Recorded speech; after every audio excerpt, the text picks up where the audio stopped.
Imagina, né? Você abriu uma barriga nessa época. E ele usava para anestesia uma solução de vinho e cannabis. E também ele usava essa solução no pós-operatório, né? Para dar uma certa analgesia. 1000 depois de Cristo, Avicena fala um pouco, ele fala muito sobre cuidados paliativos e cannabis, né? Então, tem alguma coisa de dor aguda. Depois de dor, só aqui, 2021, né, quando nas Olimpíadas de Tóquio, a gente começa a usar canabinoides, vou falar um pouco sobre isso também. Então, a dor é uma experiência emocional, sensorial, desagradável, apesar de ser uma definição muito ampla, a dor, como diz uma assistente social, enfermeira e médica chamada Cicely Saunders, né, a dor, uma das matriarcas do cuidado paliativo. Né, a dor ela pode ter o mesmo mecanismo em pessoas da mesma idade, do mesmo sexo, culturalmente parecidas, elas vão ter impactos completamente diferentes. Um tenista que leva uma bolada no olho não é a mesma coisa do que um jogador de futebol. É uma dor aguda, mas se você olhar... Isso aqui foi nas Olimpíadas lá do Rio de Janeiro. Olha o pezinho dele aqui, ó. A gente costuma falar que sofrimento é somente na dor crônica, que dor aguda não tem sofrimento. Isso é uma dor aguda com sofrimento. Embora o pé dele, a perna dele esteja um S, o que está doendo muito mais é que aqui pode ter acabado um sonho olímpico, pode acabar o investimento de uma vida. O sofrimento, ele sempre está na dor, embora sejam sofrimentos diferentes. A dor crônica é um sofrimento desesperançoso. A dor aguda pode ser um sofrimento, não vou dizer agônico, mas é no crônico você tem desesperança. No agudo, talvez um sofrimento ocasionado pelo medo, pela insegurança. Mas o sofrimento, ele sempre está junto com a dor. Eles são indissolúveis. Mas a dor, ela é obrigatória. O sofrimento, ele é opcional. A gente sempre classificou dor, né? De alguma forma. Então, quando a gente pega, por exemplo, na pré-história, na antiguidade, a gente podia separar a dor de duas formas, visíveis e invisível. Visível é a dor que você vê, fratura, queimadura, parto, e normalmente o tratamento ele era determinista. Que geralmente, né, se resumia a amputações, ou você colocar algo em plástico, alguma coisa assim. Agora, a dor invisível, como cólicas, isquemias, infecções, como você não conseguia ver, como você não conseguia entender, é natural do ser humano a gente colocar sempre no místico aquilo que a gente não consegue descrever. Então, você começava a colocar que podia ser um castigo divino. Os gregos falavam que era um desequilíbrio humoral, né? A teoria dos 4 humores, né? Sangue, bile amarela, bile preta e fleuma, que quando você tinha um desequilíbrio relacionado a isso, você tinha um aspecto de onde vinham as doenças e essas dores invisíveis. Os orientais, eles tinham essa mesma questão, só que o desequilíbrio ele era mais energético. Não era tanto essa questão humoral. De certa forma, eles não estavam errados, a partir do momento que a gente olha a dor, muitas vezes como uma alteração na homeostase interna do nosso organismo. A gente continua vendo que a dor está relacionada a algum tipo de desequilíbrio. Tratamento, rituais, magias, orações, plantas, técnicas manuais. As técnicas manuais são para o desequilíbrio energético, que era a acupuntura. Era uma forma de tratar muito eficiente, tanto é que nós utilizamos ela até hoje. Se não funcionasse, isso ia ter caído em descrédito. Né? A próprio desequilíbrio moral dos gregos, a gente usa ainda sangria ventosa, com suas indicações, mas usamos. E na Idade Média a gente já entra já nas penitências, exorcismos, amuletos, talismã, e muitas vezes, né, se passava. Né? Teve um autor que uma vez ele fez um levantamento sobre os principais, não entrando na questão religiosa, mas dos principais santos europeus de uma determinada época. E dá a impressão que a maioria dos milagres estão relacionados a surtos de esclerose múltipla. Ficou cego, voltou a enxergar, sei lá. É um ponto. Bem, atualmente, como é que a gente classifica a dor? Primeiro, a gente pode classificar aonde ela está. Né? Ela é periférica, ela é central, ela é visceral. O mecanismo fisiopatológico dela, neuropática, nociplástica, noceptiva, inflamatória. As características qualitativas dela, choque pulsátil, queimação, ou mesmo as características quantitativas, forte, fraca, contínua, intermitente. Uma outra forma que nós temos de classificar a dor é pelo tempo. Aguda, crônica e dor recorrente. A dor aguda, normalmente, ela é uma dor determinista, é um período relativamente curto, né? Geralmente, ela tem uma causa, ela é identificável, ela é bem delimitada, e ela se comporta como um sintoma, como um alarme que alguma coisa no seu organismo não está bem. Quando a gente pensa em dor crônica, ela se comporta como uma doença. Muitas vezes, é o alarme que deu defeito. É aquele carro que dispara o alarme se ninguém está perto. Às vezes, a dor crônica é isso. Ela se comporta muito mais como uma doença. Ela não é tão bem limitada. Né? E quando a gente passa por um determinado período, que não é cabalístico esses 3 meses, é porque é o momento que a gente começa a adquirir uma memória dolorosa, que a gente tem alterações, né, inclusive anatômicas em sistema nervoso central, que vai perpetuar essa dor. E a dor recorrente é aquela dor que pode ser em alguns períodos, mas a vida inteira. Enxaqueca. É crônica ou é aguda? É uma doença crônica com uma dor aguda recorrente. Então, quando a gente olha o aspecto temporal, a gente vê essas 3 coisas. E a dor aguda, normalmente, ela responde bem ao tratamento. Né? A crônica, não. Quando a gente olha as diferenças, né? Fazendo assim, crônica aguda, rápido. Aguda, dias e semanas. Crônica, superior a 3 meses. Aguda, sintoma. Crônica, doença. Aguda, ela é localizada. Você consegue determinar mais fácil. A crônica, ela é um pouco mais difusa. Aguda, geralmente, ela responde bem a sintomáticos e opioides. A crônica, geralmente, não responde bem a sintomáticos e opioides. Foi aí, por conta dessa frase, que eu imaginei que, junto com o convite dessa aula, ia vir uma caixa de cerveja, Porque, assim, por que eu vou usar dor aguda? Cara, só amigo faz isso. Só amigo. Inimigo, você não faz, você não aceita o convite. Inimigo, você pode falar, não, é batizado do meu neto. Não. Brincadeira, Zé, obrigado pelo tema, viu, cara? Foi muito bom.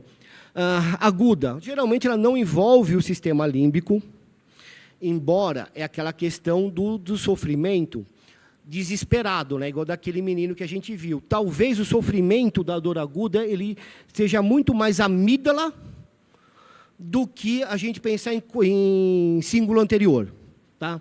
Como é o caso da dor crônica. Né? E como é que tem esse envolvimento no sistema límbico e não tem? Pelas vias da dor. A dor aguda é a via espinotalâmica, o neoespinotalâmica, é o trato já. A dor crônica é principalmente pela via espino-retículo-talâmica, que é o paleotalâmico. muitas vezes, não é que a gente confunde ou que a gente mistura, não é isso. É porque, normalmente, a dor aguda, ela usa uma via rápida. E a dor crônica usa uma via lenta. Não são sinônimos. Não é que toda dor crônica é somente via lenta e toda dor aguda é somente via rápida. É prioritário, predominante. Exemplo, queimadura de sol. Cara, a hora que arde, é rápido. É uma dor mais aguda. 2 dias depois, não é uma dor crônica, mas é uma via lenta. Aquela sensação que queima, esfria, você não sabe direito, é uma via lenta. Então, quando aqui tem... Opa! A entrada, né, então a gente tem, né, o trato de Lissauer, a substância gelatinosa, onde a gente vai fazer algumas intervenções cirúrgicas, a lâmina de Hesklund, aí a gente vai passar, cruzar para o outro lado, e aí nós temos, né, uma via rápida e bem localizada, e nós temos aqui uma via lenta, né, que é uma via mal localizada por uma dor mais difusa. A via lenta, né, ela passa por essa formação reticular, pelo tálamo, e vamos ter a entrada aqui no sistema límbico, enquanto a dor rápida,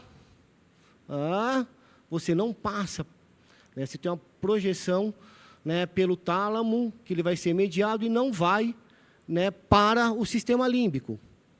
É fisiológico, né? Engraçado que, assim, mesmo hoje, a gente todo esse conhecimento, teve um cara, um filósofo, René Descartes, né, aquele que penso, logo existo, uma coisa assim, né? A primeira descrição de dor, assim, tem nada a ver com isso, mas que era parecido, foi ele que fez. Né? Ele fez um desenho que era uma fogueirinha, né? Um cara colocava o pé na fogueira, e aí tinha uma linha que ia passando até a cabeça. Então, ele falava que a hora que, na verdade, ele estava descrevendo o arco reflexo. Tá? Que ele falava assim, a hora que você esquenta coloca em algum lugar quente, né, que vai queimar, fagulhas de fogo entram pelo seu pé, vão subir até a cabeça, vai abrir uma caixa que tem espírito de animais, e esses espíritos desses animais vão puxar o seu membro antes que você sinta a dor. René Descartes. Né, eu podia ter trazido esse desenho, eu tenho ele, é bem interessante. Bem, tratamento da dor aguda. Tá? Primeira coisa, para se tratar uma dor aguda, né, eu vou mostrar também uma escala analgésica modificada, é você tratar a causa da dor. É a melhor forma de você tratar uma dor aguda. Pensamento determinista. Medidas não farmacológicas sempre. A partir disso, a gente começa a tentar escalonar essa dor. Primeiro, escala de valor analgésico, ou escala de valor numérica, né? Os numerozinhos, as carinhas lá, né, de sem dor até dor. A escada proposta pelo OMS, né, os 3 degraus, e a gente tem uma escala modificada, né, que é uma escala um pouco mais olhado assim, para a dor intervencionista, que é a escala modificada do professor José Osvaldo, né, onde a gente tem, primeiro, tratar o que causa dor.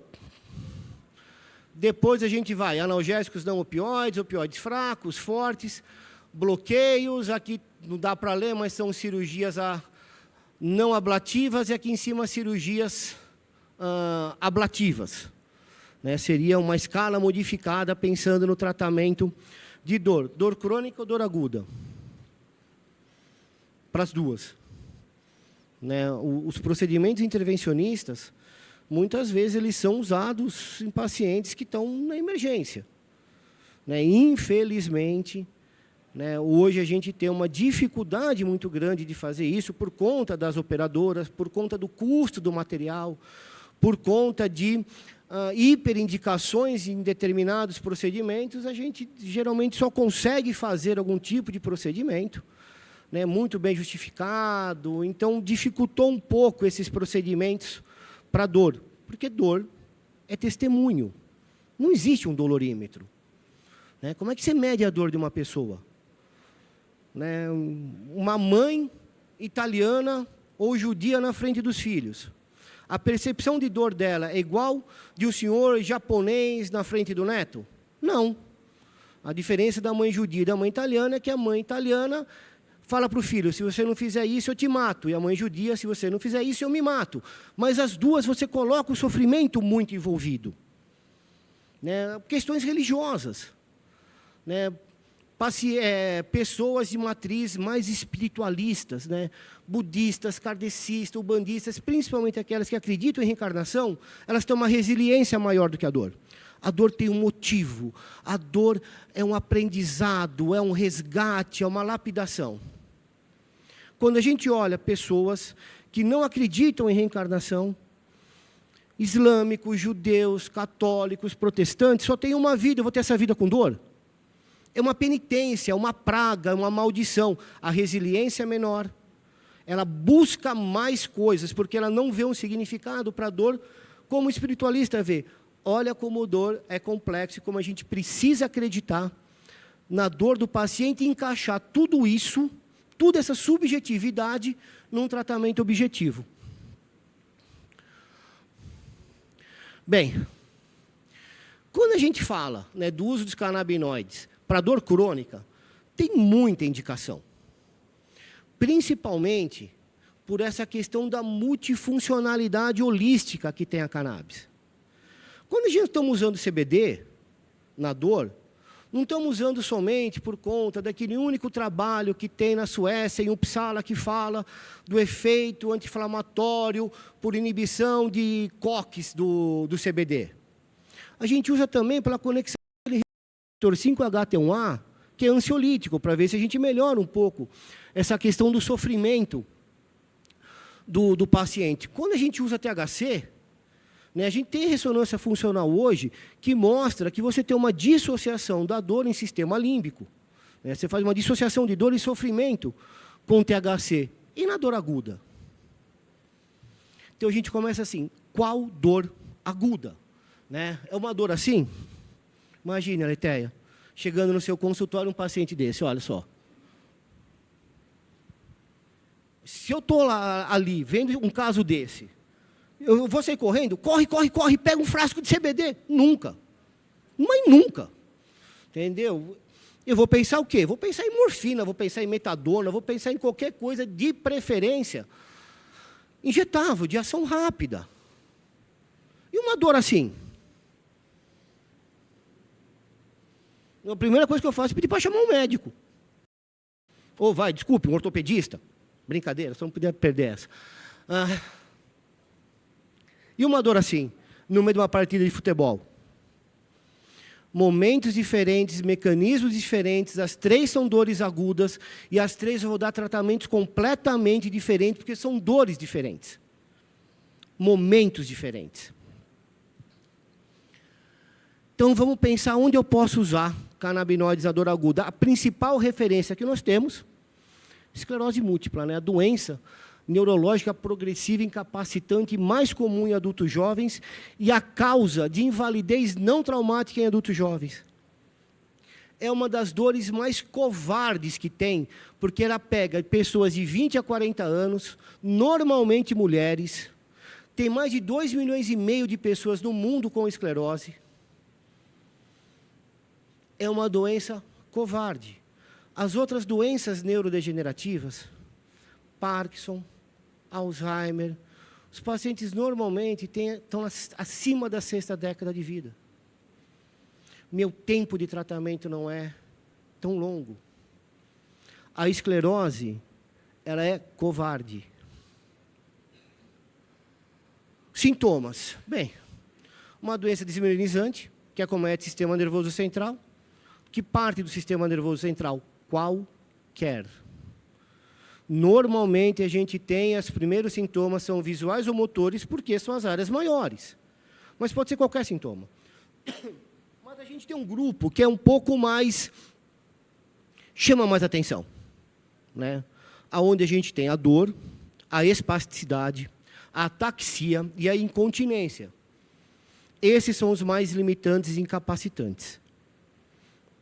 Isso não estou nem me referindo que essas pessoas têm 4 ou 5 vezes mais chances de desenvolver depressão, ansiedade por conta da doença.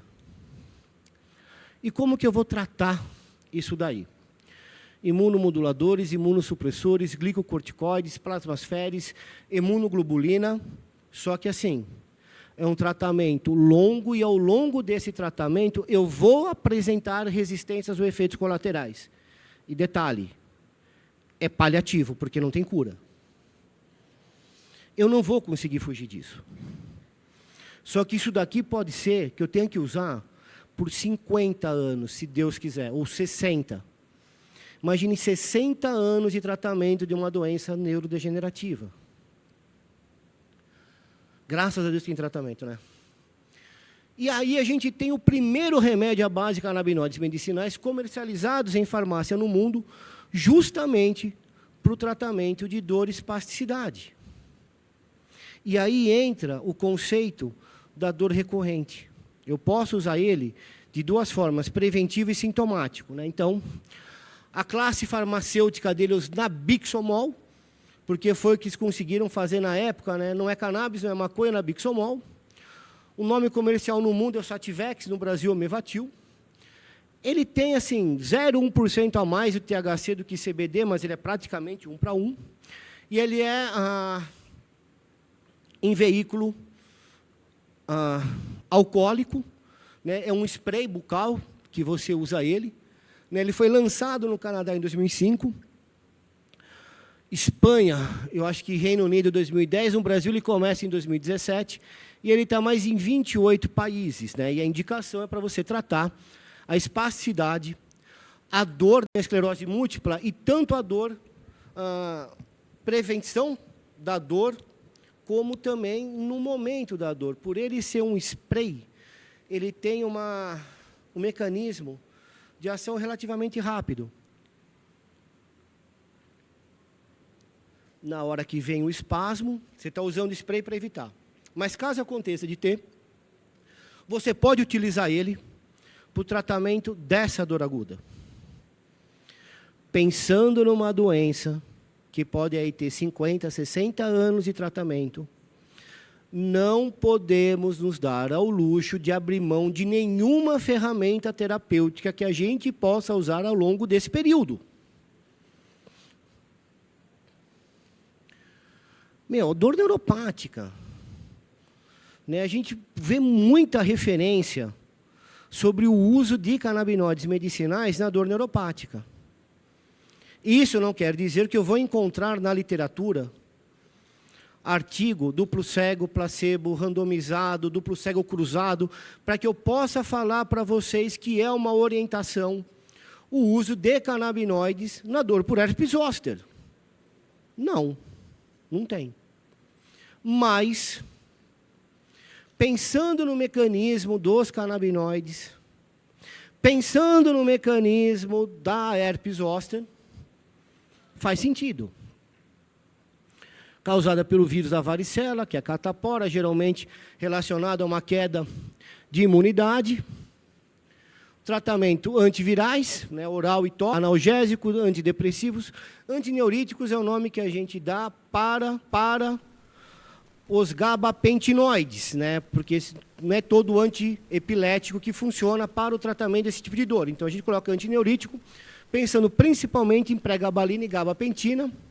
A vacina, que vai evitar, né, em até 50% ou 60%, é quase que um caro coroa de ter novas recidivas.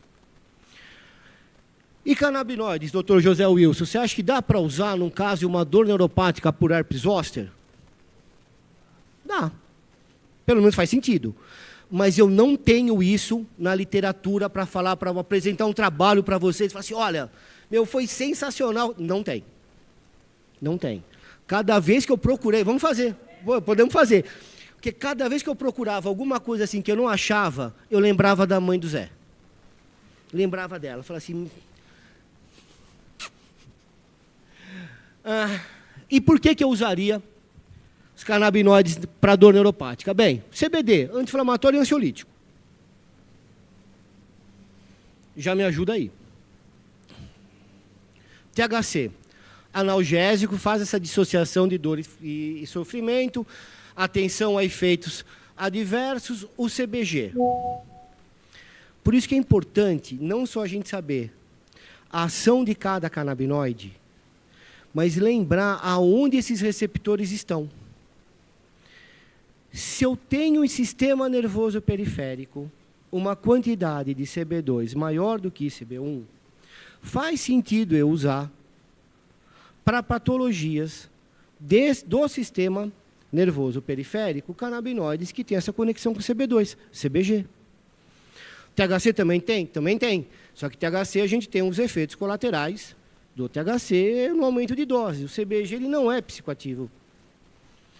Então faz todo sentido usar o CBG. Podemos até pensar, será que a utilização do CBG eu vou evitar uma cronicidade dessa dor? Porque quando a herpes zoster destrói o nervo, a gente fica com dor crônica, misericórdia. Não sei se alguém aqui trata a dor crônica por herpes zoster. É desesperador. No AC Camargo, a gente chegava a fazer mesoterapia com vincristina. Né? É você injetar um antineoplásico no trajeto do nervo, dói tanto que o paciente é feito com anestesia geral, a gente fazia subcutâneo, porque isso vai destruir as terminações nervosas, depois de uns 3 meses ele vai começar a sentir um certo benefício, quer dizer, não vai sentir mais nada naquela região. Olha até onde que chega o tratamento. Será que o CBG evitaria isso? Não sei. Mas não dá para afastar. E, além de tudo, sistema imunológico, a gente tem muito receptor CB2. CBG, ele se conecta melhor com o CB2, então, se é uma doença que acontece com o sistema imunológico, quando ele está um pouco mais deprimido, por que não? E o CBN para ajudar no sono, né? Porque não é fácil dormir com dor. Então, já temos aqui na dor aguda, podemos pensar na esclerose múltipla, na dor neuropática, mas o mais importante é que dentro da prática do consultório de cada um de vocês, lembrar desses conceitos e vocês vão ver outros tipos de dores que eu não vou mencionar aqui e que de repente faça sentido usar de uma forma adjuvante. Não é uma competição entre alopatia e canabinoide, a gente consegue usar o melhor dos dois mundos. Uma hora mais um, hora mais o outro. Cólica. As cólicas talvez sejam das dores agudas, uma das primeiras a serem descritas, que é lá do papiro de Herbes no Egito. Quando ele fala da saúde da mulher, ele fala de climatério, ele fala de menarca, e ele fala também de cólica pré-menstrual. Então, são dores agudas, geralmente em órgãos ocos, contrações intensas e intermitentes, aí os exemplos de cólica: menstrual, renal, biliar, intestinal. Tratamento não farmacológico: calor, repouso, hidratação, relaxamento. Farmacológico, analgésico, antiespasmódicos, relaxantes musculares, anti-inflamatórios. E tratamento com canabinoide, né? CBD, beleza, anti-inflamatório. O CBD é o tarja verde, né? O CBD ele vai para tudo. Até porque ele modula os efeitos adversos dos canabinoides psicoativos.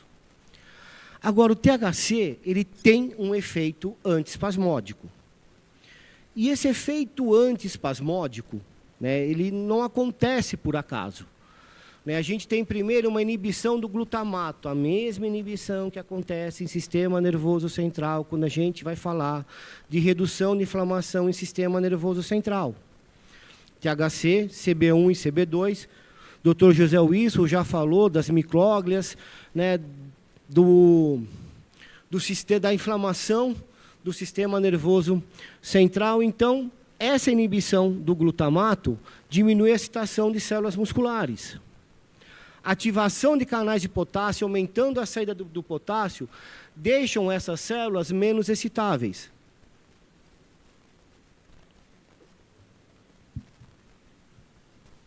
Tem um veterinário chamado Eric Amazonas, lá da Federal de Santa Catarina.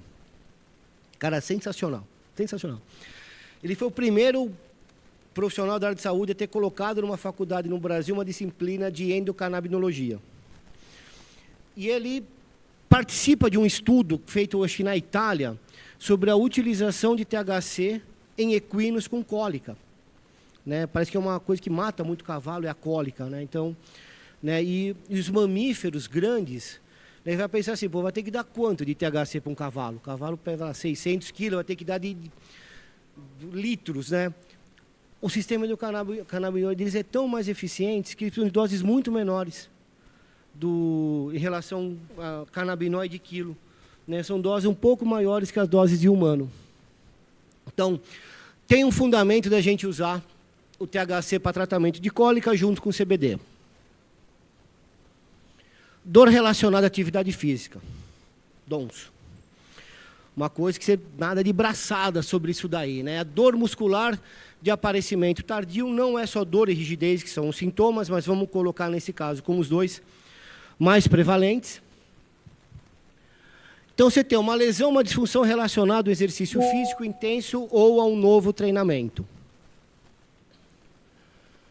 O início, normalmente, ele é insidioso, parece que não é nada, pode se iniciar após 8 horas, atinge seu pico entre 24 e o terceiro dia, do terceiro, ali, quinto, sétimo dia, normalmente, desaparece. Quando isso não acontece, né, você tem que investigar se tem alguma coisa ali a mais associada.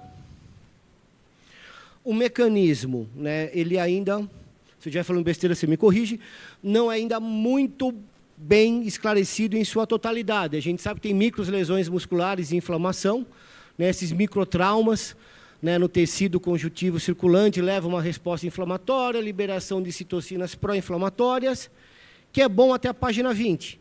Ele é bom porque ele ajuda na recuperação da musculatura, ele ajuda no fortalecimento, mas nada em excesso é bom, né? Nem água em excesso é bom. Né? Pode ser que foi dessa ideia que a gente começa a usar o canabidiol em esportes. Tem a questão do sistema nervoso que pode estar relacionado a microtraumas em terminações nervosas, né, e não somente as lesões musculares, como a gênese da dor, né, essa questão dessas lesões nas terminações nervosas na placa muscular, né, pode explicar a hiperalgesia mecânica que é vista nesses atletas. Né, lembrando que isso, né, a gente pensa muito mais no atleta de final de semana, né, não que isso não aconteça no atleta profissional, né, mas o atleta profissional, ele tem dor, o cara é inflamado, ele tem dor. Se ele acordar sem dor, ele tem que olhar na cama para ver se ele não morreu durante a noite. Por isso que ele é um cara que ele aguenta muito a dor. Quando um atleta de alta performance reclama de dor, é porque o negócio está doendo mesmo. Né? Ele é um cara inflamado. Aprendi com vocês aí. Tecido conjuntivo, né, em especial face muscular, né, que pode estar envolvida na gênese da dor. A gente tem mais receptores nociceptivos na face muscular, né, então isso pode, de repente, né, evocar mais dor do que a própria irritação muscular.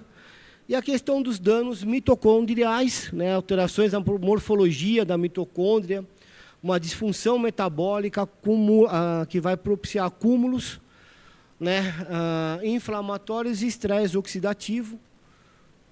Existe uma lenda, né, tem muita coisa em andamento sobre a utilização de CBN para questões mitocondriais.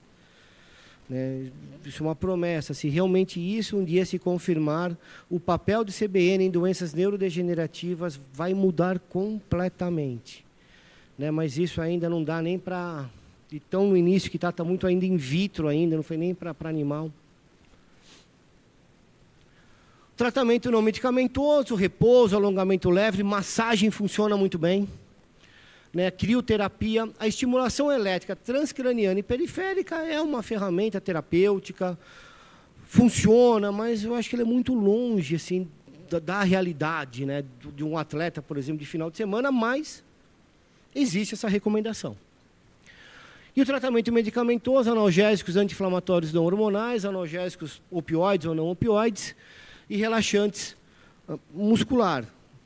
Né? Só o fato da gente ter uma ferramenta terapêutica que reduza o uso de anti-inflamatório por atleta já é um negócio sensacional, porque anti-inflamatório, como ele é vendido sem receita, é muito comum o atleta tá com dor, entendeu? Os caras já compram, aqueles negócios nos Estados Unidos de ibuprofeno, que vem 800 comprimidos ali de 200. Né? Ele toma aquilo como se fosse confete, né? Como se fosse balinha. E isso, assim, a longo prazo, a gente sabe que o problema não é nem o estômago, né? É fritar o rim. Então, você ter uma ferramenta que você reduza isso, e não sei se existe algum estudo que fale sobre atletas que usem canabinoides para recuperação de dons, se eles usam menos anti-inflamatórios. Né? Então, já tem estudo? Porque eu tenho essa impressão. Então, só por isso, eu acho que já vale, porque é uma dor aguda, não é? Ou não é? Ou é uma dor crônica? Obrigado. Tá. E tratamento com canabinoides no atleta? Pode.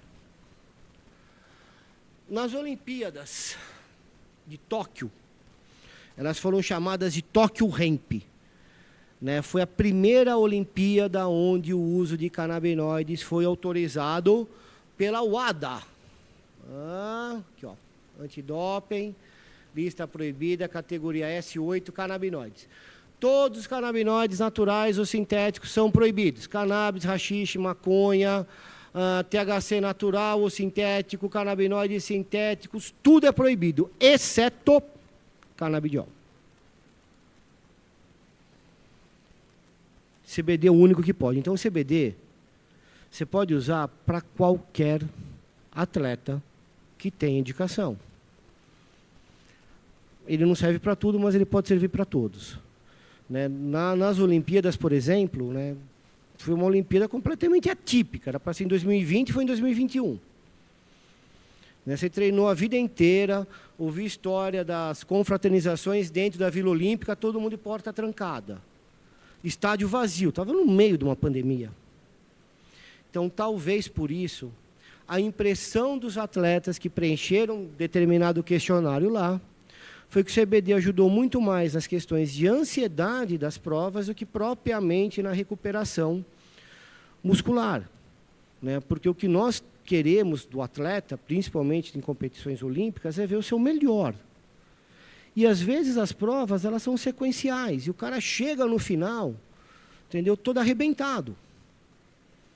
Só que ele não te dá um plus, ele não te dá nada a mais. Diferente do THC. O THC em dose baixa no esporte melhora a concentração. Porque se a gente olhar para aquele maconheiro isoneiro, apático, cordãozinho de baba no canto da boca, lá, para que alguém vai usar isso para uma prática esportiva? Não faz o menor sentido. Ficar letárgico quando você precisa ser rápido. É que ele, em baixa dose, melhora a concentração. Por isso que ele é proibido. Os outros canabinoides, eles não são permitidos, mas eles não são testados. Mas vai que um dia alguém testa, né? Eles testam é o THC.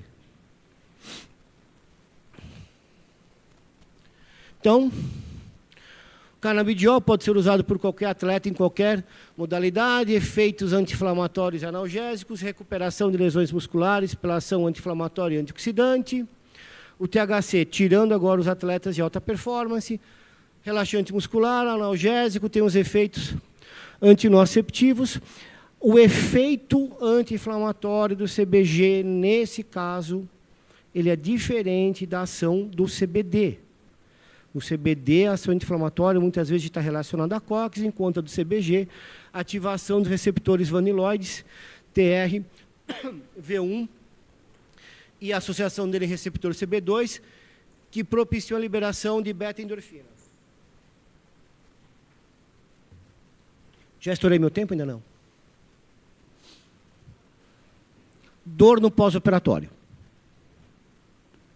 Primeiro, que pós-operatório, normalmente, a gente usa a escada analgésica invertida. O paciente vai operar de escoliose, com 30 parafusos na coluna do menino. Você não vai começar primeiro degrau, no dia seguinte você vai para o 2, vai para o 3, não. Você já começa no terceiro. E conforme ele for melhorando, você vai diminuindo, porque a gente sabe que dói. Então, eu não quero que ele tenha essa experiência ruim, eu não quero que ele tenha esse sofrimento. E quando a gente fala dor no pós-operatório, eu estou falando de que tipo de cirurgia? Uma cirurgia ortopédica é diferente de uma cirurgia abdominal, que é diferente de uma cirurgia cardíaca. Tempo de pós-operatório, assim, saiu da cirurgia, eu já vou dar? Ou eu vou dar isso na primeira semana, nos primeiros dias? Né? E qual que é o meu objetivo? Né? Eu quero tratar somente a dor desse paciente usando canabinoides medicinais? Efeito poupador de opioide. Nós vamos ter uma aula sensacional daqui a pouco, na sequência dessa. Né? Um tema muito interessante, amigo ou inimigo.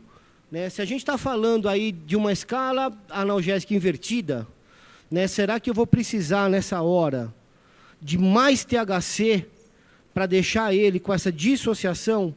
E será que se eu usar muito THC numa dor mais aguda no pós-operatório, ao invés de eu poupar opioide, eu não vou levar esse paciente a ter uma adição de opioide futuramente?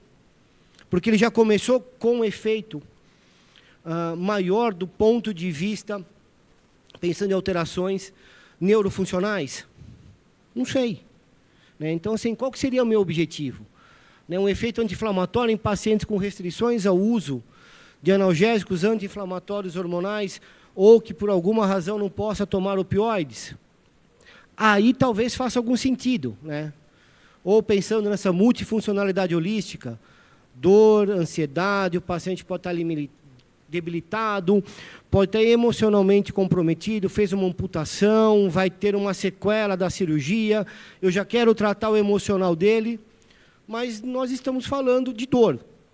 Então, focado somente na dor, não sei. Não sei. Se teria realmente uma indicação, mas Ruatuo, 160, depois de Cristo usou, mas quais eram as ferramentas terapêuticas que ele tinha na hora? Então, eu acho assim, não é a primeira escolha, fica no radar. Esse artigo, né, falando da utilização no pós-operatório imediato. Eles usaram um remédio chamado Canador, né, não tem no Brasil. Canador são cápsulas de um extrato bruto de cannabis. A indicação dele é para o tratamento de espasmos dolorosos na esclerose múltipla. E ele tem 2 vezes mais THC do que CBD. E ele tem a apresentação de 5, 10 e 15 miligramas desses canabinoides. Então, por exemplo, o de 15 miligramas, né, ele tem 10 miligramas de THC e 5 de CBD. Teve uma leve redução da dor com Topor, não foi, nesse artigo, superior à utilização de opioides. A melhor resposta foi de 10 miligramas, mas às vezes eu quero que o paciente tenha uma dissociação nesse período. Aí talvez faça sentido. Conclusão. Para o uso na dor crônica, nós temos evidências robustas, eu não sei se dá para falar para qualquer tipo de dor crônica, se a gente tem uma recomendação específica. Mas a gente encontra artigos, não é uma coisa anedótica, que faz sentido. Para dor aguda, não. Tirando o caso, por exemplo, do Sativex, que para ele ser liberado em todos aqueles países, você teve que ter todo um processo, né, de estudo, tudo, que faz sentido. O resto é muito mais a gente conectando o conhecimento e aferindo ou chegando à conclusão de que ele possa ter uma indicação, de que ele possa ser uma ferramenta eficiente. Das ações canabinoides e localização. E o mais importante é a gente lembrar um dos principais pilares do pensamento científico, que a ausência de uma evidência não significa uma evidência de ausência. O fato da gente não ter essa recomendação não significa que ela não exista. Significa apenas que a gente precisa estudar um pouco mais e comprovar aquilo que a gente está vendo que dá certo. Porque muitas vezes a utilização dos canabinoides, ela vai contra o pensamento farmacológico alopático, onde você desenvolve uma medicação, testa a sua segurança, vê sua indicação. Um exemplo claro disso é a gabapentina. A gabapentina foi um excelente remédio procurando uma doença durante anos. É um péssimo antiepilético. Dificilmente você vai ver um paciente tomando gabapentina para tratamento de epilepsia. Durante anos, na farmácia de alto custo, só dava gabapentina para paciente epilético. E a gente, pelo menos assim, um amigo meu, né, não vou falar que sou eu, um amigo meu, né, quando ia preencher a LME, ele colocava lá que o paciente tinha epilepsia, que o eletro era normal porque era uma coisa intercrítica, mas ele estava usando para tratamento de dor. Hoje, a gabapentina ela é, né, uma medicação que a gente tem a indicação formal para o tratamento de dor neuropática, inclusive é dado nas farmácias de alto custo. Né, mas durante anos foi um remédio procurando uma doença. Com a cannabis, o uso de canabinoides medicinais é o contrário. A gente vê que está funcionando porque faz 5.000 anos que os caras estão usando. A gente só não sabe como que acontece de dar certo. Então, o estudo é muito mais para a gente tentar descobrir qual é o mecanismo que aquela coisa que nós estamos vendo acontecer realmente acontece. Não é certo ou errado, é uma questão de conceito. Medicina baseada em evidência ou medicina centrada no paciente? Né? Aonde que nós vamos colocar as nossas fichas? E eu já estou vendo o Dr. José Wilson atrás, acho que meu tempo já está acabando, mas era isso que eu tinha para falar para vocês. Gente, muito obrigado.